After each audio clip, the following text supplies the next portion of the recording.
Grégoire Ribou, chargé d'opération pour Grenoble Habitat, qui est une société d'économie mixte de la ville de Grenoble, bailleur social, qui est notre cœur d'activité, avec un patrimoine de 4500 logements locatifs. Et notre activité s'équilibre entre la partie accession et la partie locative, l'accession étant un moyen pour nous de financer le logement locatif. Donc on réinjecte tous nos bénéfices dans la construction de logements sociaux.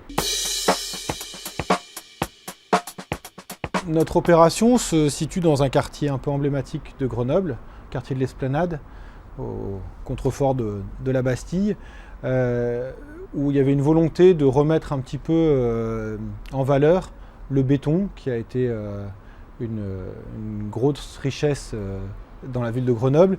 Et on se situe, alors on ne le voit pas forcément bien, mais juste en dessous des carrières d'extraction du cimentier Vicat.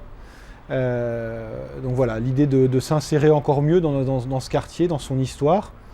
On a 235 logements au total, dont 95 logements sont des logements locatifs sociaux qui restent propriété de Grenoble Habitat, les autres étant de l'accession et de l'accession sociale, que l'on a fait ici avec un partenaire, on est en montage en SCI. Parce qu'on est sur une opération de 8 bâtiments, mais qui sont réalisés par 4 équipes d'architectes différentes.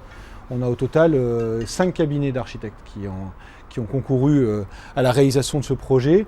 Et un des architectes avait été le premier à émettre l'idée d'utiliser le GBE comme procédé constructif, qui a été ensuite accueilli et accepté par l'ensemble. Et c'est ce qui nous a permis d'avoir ces bâtiments qui sont en cohérence architecturale. Quand on a consulté les entreprises, l'entreprise SDE a fait partie des entreprises qui ont répondu assez rapidement, favorablement à cette opération de construction.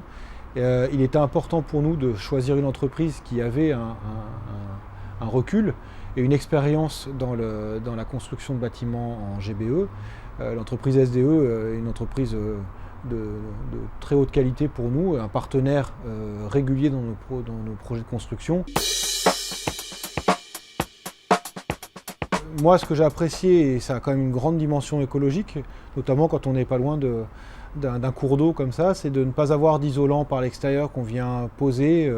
On a eu l'impression quand même de moins polluer le chantier.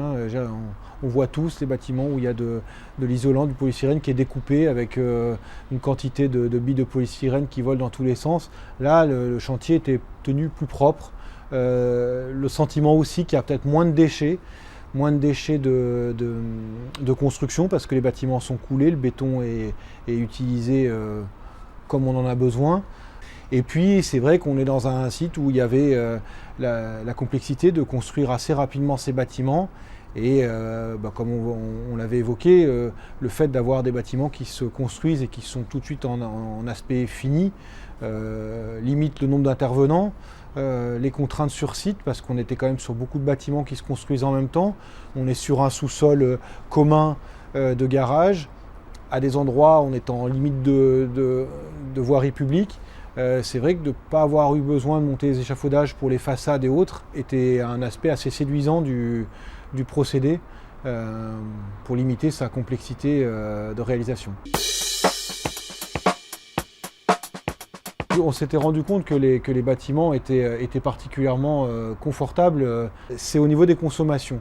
Les chiffres tendent à laisser penser qu'on est vraiment en dessous des estimations de consommation, donc on est encore plus performant que ce que l'on espérait. Et nous, on l'a vu, notamment l'inquiétude qu'on a à Grenoble, c'est le confort d'été. Parce qu'aujourd'hui, chauffer des bâtiments, c'est devenu assez simple. Les bâtiments sont très isolés, on sait les chauffer. Par contre, les rendre agréables l'été, ça devient beaucoup plus compliqué. Et on l'a vu sur des bâtiments, des logements qu'on n'avait pas livrés, donc qui étaient inhabités. Et l'été où on a livré, c'est-à-dire l'été 2019, où était un été très chaud, il y a des appartements qui, n'ayant pas été ouverts, où on n'a pas fait rentrer la chaleur, ils ne sont jamais montés en température. On a tenu des bâtiments, des logements qui étaient à 24-25 degrés, là où on était en situation de canicule dans les autres. Ça laisse montrer quand même que le bâtiment fait bien son office de thermos, aussi bien l'été que l'hiver. Ça nous tient particulièrement à cœur en tant que bailleur social, parce qu'aujourd'hui, c'est une vraie donnée pour les locataires de pouvoir maîtriser le coût de leurs charges, parce que les logements sont aidés, conventionnés, mais par contre le locataire a à sa charge les consommations et le chauffage. Et c'est vrai que tout ce qui tend à limiter le reste à charge pour les locataires, c'est aussi leur apporter le confort de vie, s'assurer aussi leur capacité à payer leur loyer. Donc c'est un cercle vertueux, tout le monde est gagnant. Et encore une fois, pareil, dans le procédé tel qu'il est présenté aujourd'hui, nous, encore une fois, avec notre statut de bailleur social, on reste propriétaire de nos bâtiments.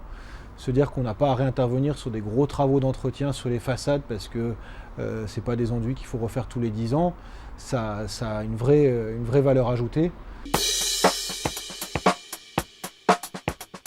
Aujourd'hui, le retour d'expérience, c'est qu'on a des gens qui sont très heureux d'y vivre. Ils ont passé déjà 2 hivers, 2 étés. Le retour d'expérience, il est fort.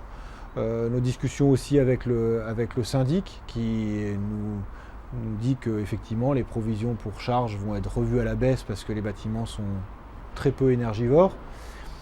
Un sentiment de confort des habitants dans les bâtiments, aussi bien en hiver qu'en été aussi, parce que c'est vrai que sur des bâtiments livrés comme ça depuis 2 ans, le syndic n'a pas été sollicité pour avoir des autorisations d'installer des clims ou autres. Le gros œuvre s'est achevé il y a déjà 3 ans et demi.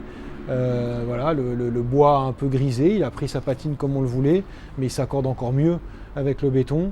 Et les façades sont absolument pas salies, on n'a pas de présence de mousse, de coulure, d'araignées comme on a sur des façades en enduit. Et pour l'instant, c'est plutôt encourageant et c'est ça qui sera la meilleure publicité du produit à mon avis.